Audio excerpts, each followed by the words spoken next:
Y cuando salía él, Jesús, de Jericó, acompañado de sus discípulos y de mucha gente, un ciego llamado Bartimeo se hallaba sentado en el borde del camino. Al oír que el que pasaba era Jesús Nazareno, comenzó a gritar: Jesús, hijo de David, ten compasión de mí.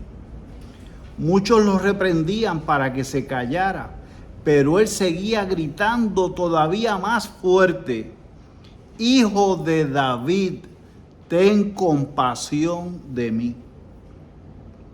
Jesús se detuvo entonces y dijo: llámenlo. Y llamaron al ciego diciéndole: ánimo, levántate, porque él te llama. El ciego tiró su manto, de un salto se puso en pie y se acercó a Jesús. Entonces le dijo Jesús: ¿qué quieres que haga por ti?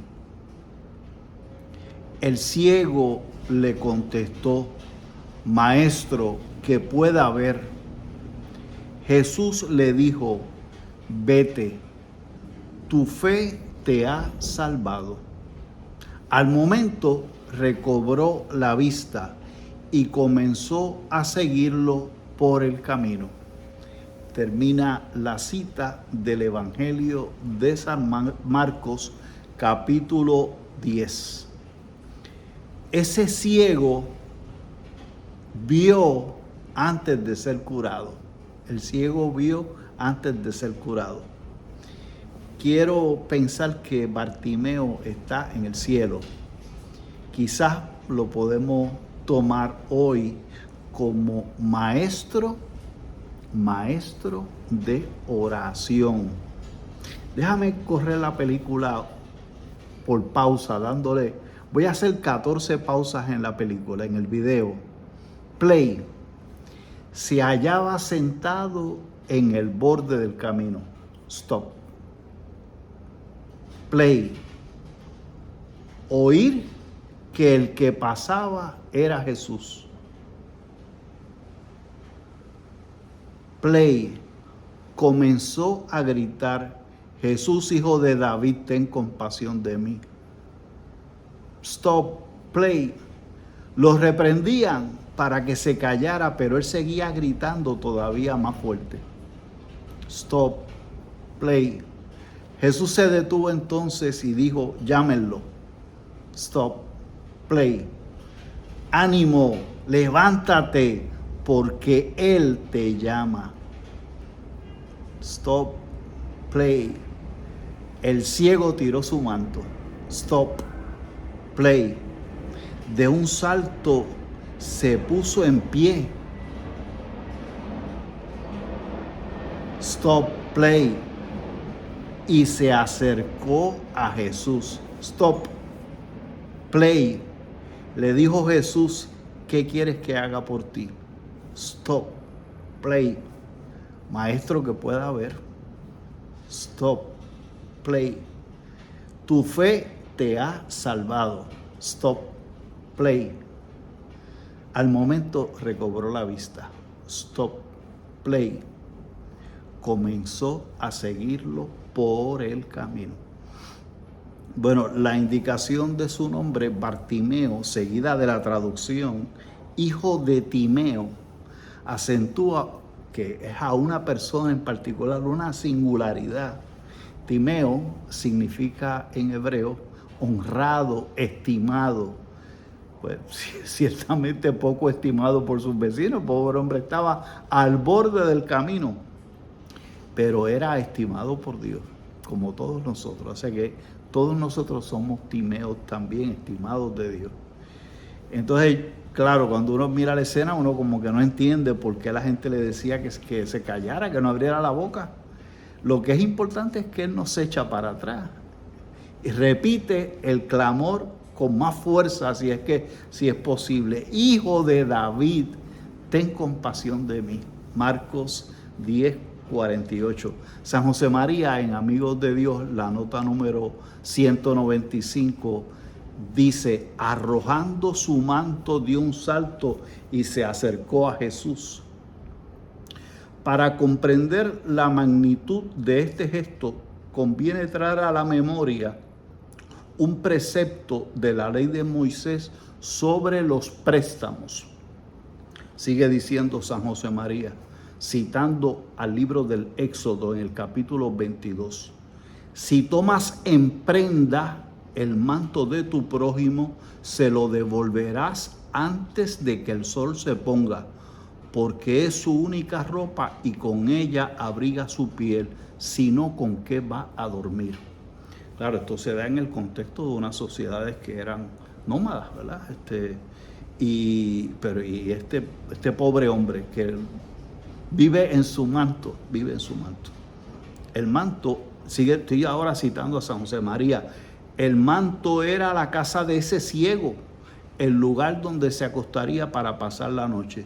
Sin embargo, ante la llamada del Señor, no duda en prescindir de lo único que tiene.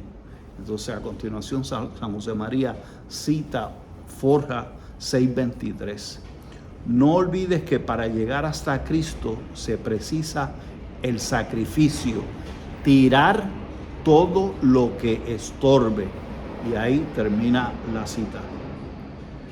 Ese detalle del manto vale la pena que nos paremos un momentito a reflexionar sobre él. Es un detalle pequeño en apariencia, pero ahí nos invita a la reflexión. ¿Cómo yo reacciono cuando Jesús me pide algo, veo que algo me obstaculiza en el camino al encuentro con mi Señor? En el año 337 después de Cristo, hay un soldado romano que se encuentra en invierno con un mendigo temblando de frío. Sacó la espada ese soldado romano, rasgó la capa y se le entregó al mendigo una parte de la capa, excusándose de no poderle dar la capa entera porque no era suya, sino del ejército romano. Esa misma noche este soldado tiene un sueño y sueña que Jesús está hablando con los ángeles y está vestido con la capa que este soldado le había dado al pobre que estaba sin nada. Y le dice Jesús a los ángeles: mira qué capa tan hermosa me han regalado hoy. El soldado se llamaba Martín, San Martín. Cuando Cristóbal Colón descubrió la isla del Caribe, una isla del Caribe, el 11 de noviembre de 1492, la llamó San Martín porque el 11 de noviembre es el día de ese santo, de San Martín. 8 días después descubrió lo que llamó la isla de San Juan Bautista. Así que por 8 días Puerto Rico no se llama San Martín. La mitad de la capa de San Martín la tiene el Señor, la mitad grande de la capa. Y la pequeña porción, la capita que conservó San Martín, se guardó en un lugar que se hizo centro de peregrinación. Montones de milagros ocurrieron con esa capa. Y los reyes de Francia después la tomaron bajo su protección, hicieron una ermita para proteger la capa, la capita, la capita que en latín se dice capela, la capela, y esa palabra capela después se cambió a capilla, y el sacerdote que cuidaba la capela se llamaba el capelanus en latín, el capellán en español. Y pues de ahí sale nuestra palabra, la capilla, ¿verdad?, de San Martín. Y cantar a capela, pues es cantar como si estuvieras en una capilla, o sea, en una iglesita pequeñita, no vas a cantar ahí con instrumentos. A diferencia de cuando se canta en una catedral, que si cantas a capela nadie se entera, ¿verdad? Hay que acompañarla con instrumentos y un coro, etcétera. Bueno, hay otros 2 episodios donde En la Biblia aparecen personas que hacen algo parecido. José, vendido por sus hermanos, fue comprado en Egipto por un tal Potifar. Y José se gana la confianza de Potifar, quien lo puso a cargo de la administración de su hacienda. Y en Génesis, en el libro de Génesis 39, se cuenta, bendito, que la esposa de Potifar quiso serle infiel a su marido con José. Y entonces voy a citar lo que dice Génesis 39. Lo agarró de su ropa, la esposa de Potifar, a José, diciéndole, duerme conmigo. Pero él, abandonando la ropa en sus manos, huyó y salió fuera. Termina la cita. No permitió que lo agarraran, escapó. No dice, hombre, no dice que la parte que era la capa, pero dice que era una pieza de ropa. Pero yo quiero pensar que era la capa, el manto. Lo que sí dice es que José no permitió que ella lo sujetara para cometer un acto malo, ¿verdad? Un acto que no es querido por Dios.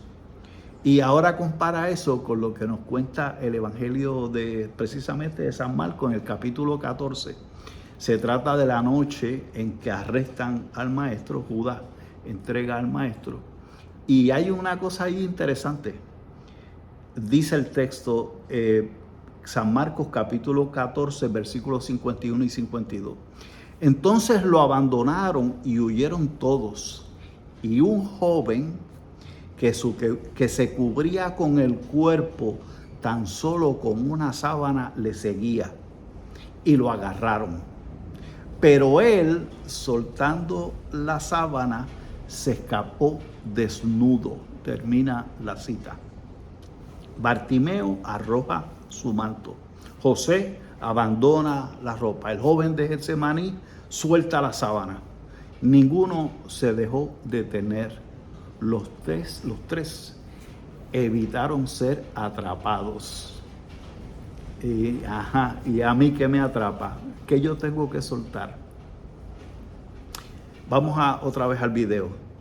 El Señor le pregunta a Bartimeo cuando llega donde él, ¿qué quieres que te haga? ¿Qué quieres que te haga?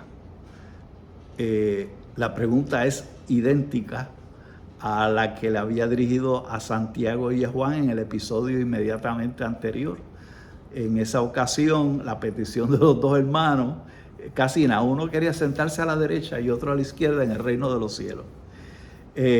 Pues esa petición el Señor no la aceptó, porque no sabía lo que pedían. Y ahora vamos a ver cómo va a reaccionar el maestro ahora. ¿Qué le contesta el ciego? Raboní, maestro, que vea, respondió el ciego. La petición de Bartimeo, la misericordia que pedía a gritos al hijo de David, consiste en volver a ver, casi nada, volver a ver.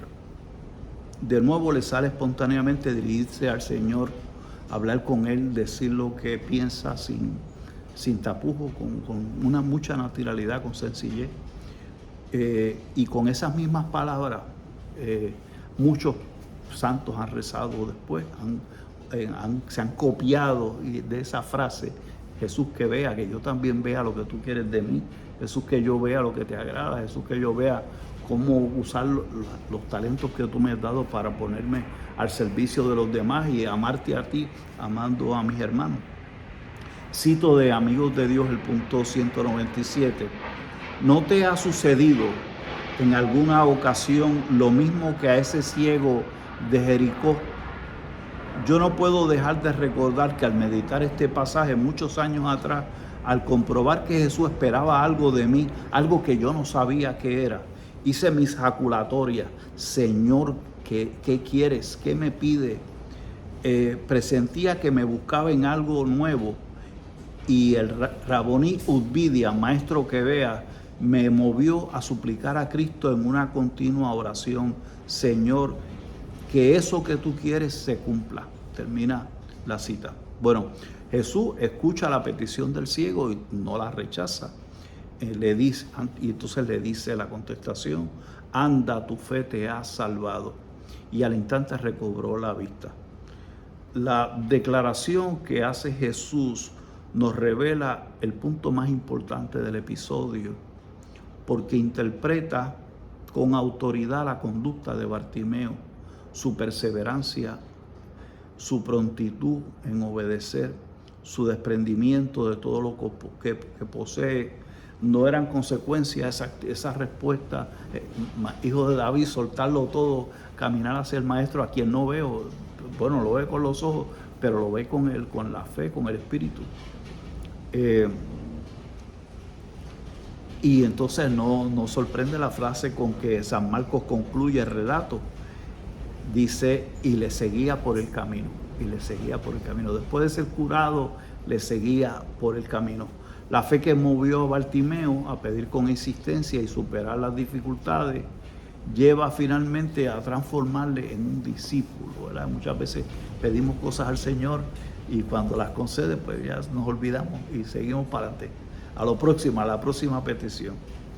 Pero lo seguía por el camino, lo seguía por el camino. ¿Cómo sería la vida de Bartimeo después de ese encuentro? Hombre, le había devuelto la vista, casi nada. Y nosotros, los milagros que Jesús hace con nosotros todos los días. Y yo lo sigo por el camino o estoy en mis cosas. No sabemos qué fue de la vida de Bartimeo, ¿verdad? No se menciona en las Sagradas Escrituras. Pero más importante que averiguar qué le pasó a Bartimeo, ya lo sabremos en el cielo. Cuando nos encontremos con él, nos contará. Más importante es pensar en nuestra vida. ¿Qué pasa cuando yo tengo un encuentro personal con Jesús de Nazaret? Yo sigo sentado en el camino, estoy arropado con mi capita en mi mundo, sin soltar lo que me estorba en el camino para acercarme a Jesús. Bartimeo me invita a que diga a Jesús, hijo de David, ten compasión de mí. Hijo de David, como todos sabemos, un término mesiánico. Al decirle hijo de David, el Bartimeo que no veía, sabía que este era el Hijo de Dios. No veía o veía, vio antes de que le curaran los ojos. Ten compasión de mí. Arrojando su manto, dio un salto y se acercó a Jesús. Se acercó a Jesús. Termina la cita. ¿Y qué me dice Dios con esto? Acércate a Jesús, acércate a Jesús. Acércate como tú quieras, como te doy una sugerencia, a ver si te hace tilín. El maestro nos dejó dicho algo muy importante. Nos dijo, hagan esto en memoria mía, hagan esto en memoria mía. Tú sabes lo que era esto, era la Sagrada Eucaristía. Entonces, quizás una manera de darle gracias a Dios por todas las maravillas que ha hecho en tu vida es este domingo ir a la iglesia y estar allí, comer su cuerpo y confesarte, primero que nada, ¿verdad? Si estás en pecado grave, y luego, estamos en Cuaresma, comer su carne y beber su sangre, porque el que come su carne y bebe su sangre tendrá la vida eterna. Casi nada. Pues no te lo pierdas, que eso es un todo incluido. Hasta luego.